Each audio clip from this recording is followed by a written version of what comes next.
नमस्कार प्रणाम सब गोटे के समस्त मिथिलांचलवासी के मैथिली बुझनिहार सुननिहार श्रोता बंधु के हम अविनाश जनन प्रणाम करै छी, नमस्कार करै छी। एखन पूरा विश्व एकटा संक्रमण एकटा बीमारी रोग कोरोना से ग्रसित छै। पूरा विश्व एखन ओहि कोरोना से लड़ रहल छै। हमू एखन घर में छी और सबसे निवेदन करी जे सरकार के द्वारा जे लॉकडाउन के निर्णय लेल गेल अछि वो लॉकडाउन के सफल बनाबी और हर समय घर में रही, अनावश्यक रूप से घर से बाहर नहीं निकली, ताकि कोरोना का जल्द से जल्द भारत से विदा करी, भारत से हटावी और ई कोरोना के विरुद्ध पूरा भारतवासी एकजुट भए के लड़ी। और देख रहा छी गाँव देहात में किछ लोग एहन छै जे बिना बिना कोनो काजक अनावश्यक रूप से घूमे छथिन, तो हुनका सबसे विशेष निवेदन जे कम से कम अपन परिवारक अपन समाजक चिंता करियो और घर में बैसियो। एहि के लेल कोनो युद्ध लड़नाइ नहीं छै। अपन घर में रह के अपन सुरक्षा कऽ सकै छी, अपन परिवार के सुरक्षा कऽ सकै छी। एहि क्रम में हमू घर में बैस के लॉकडाउन के आदेश के पालन कर रहल छी और घर से बाहर कतौ नहीं जा रहल छी, घरे में बैसल छी। एहि क्रम में एकटा मन भेल जे अपने से किछ लिख के किछ सुनाबी। एकटा बाबा भोलेनाथ के पुजारी, बाबा भोलेनाथ के भक्त एहि रोग कोरोना के लिए एकर निवारण के लेल विनती कऽ रहल छथिन, वंदन कऽ रहल छथिन महादेव के। और सुनाबी।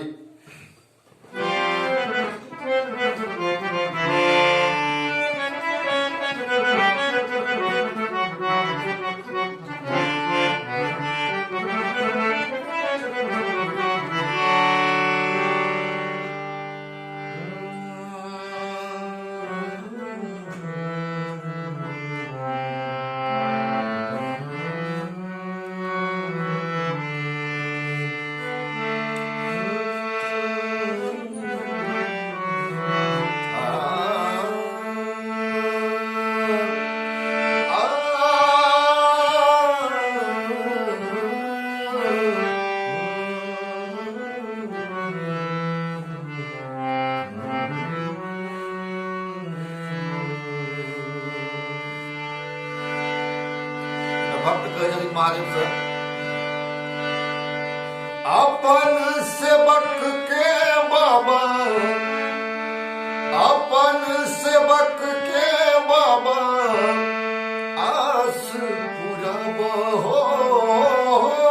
अपन सेवक के बाबा आस पुराबो हो, आस पुराबो। भागते कोरोना बाबा डमरू बजाबो, भागते कोरोना बाबा डमरू बजाबो।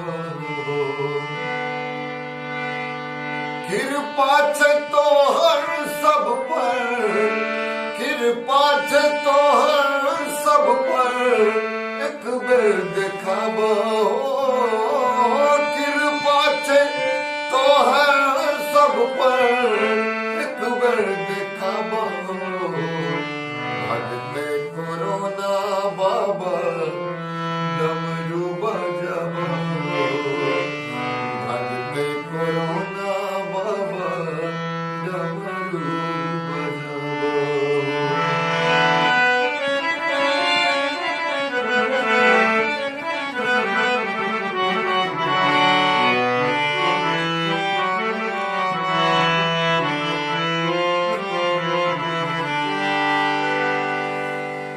बैरन भऽ गेल बाबा हमरो शहर के नौकरिया, बैरन भऽ गेल बाबा, बैरन भऽ गेल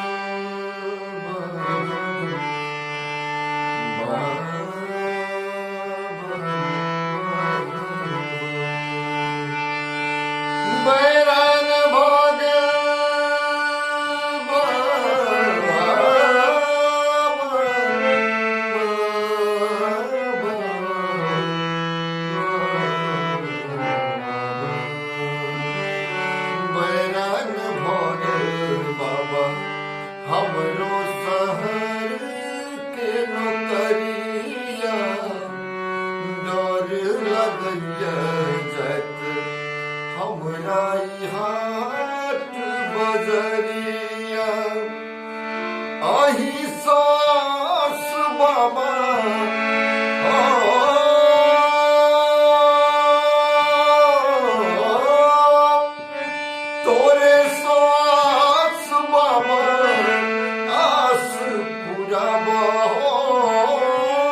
भगते कोरोना बाबा डमरू बजाबो।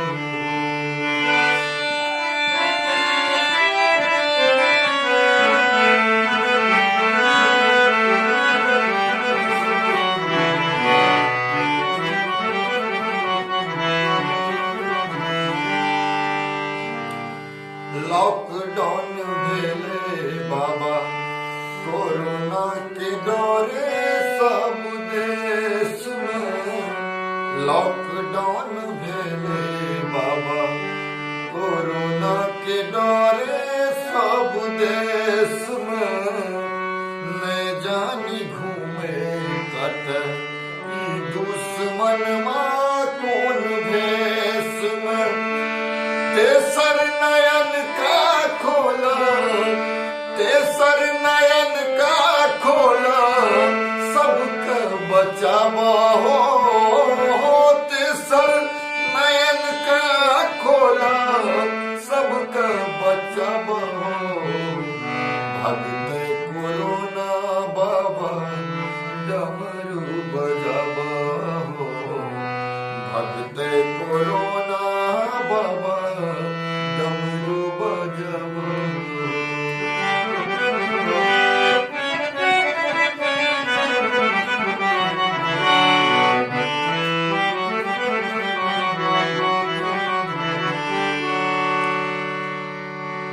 बंद भेल मंदिर बाबा तोरा सो भेंट कोन हेत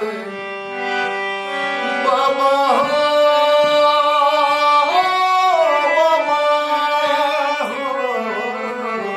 बंद भेल मंदिर बाबा तोरा सो भेंट कोन हेत। बेर कवरिया बाबा धाम कोना कियो जेतै। पड़लै विपैत बाबा, पड़लै विपैत सबटा तू ही मिटाबा हो। पड़लै विपैत सबटा तू ही मिटाबा हो।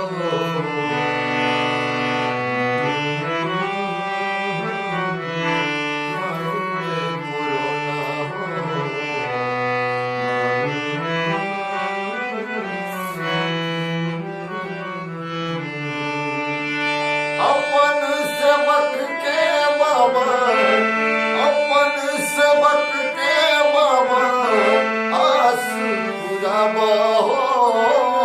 अपन सेवक के बाबा आस पुराबा हो।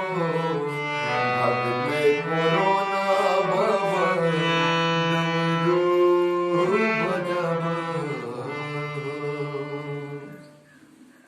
धन्यवाद सब गोटे के। सब गोटे घर में रही, सुरक्षित रही और ये कोरोना के जल्द से जल्द दूर भागे। धन्यवाद सब गोटे के सुने के लिए। नमस्कार, प्रणाम।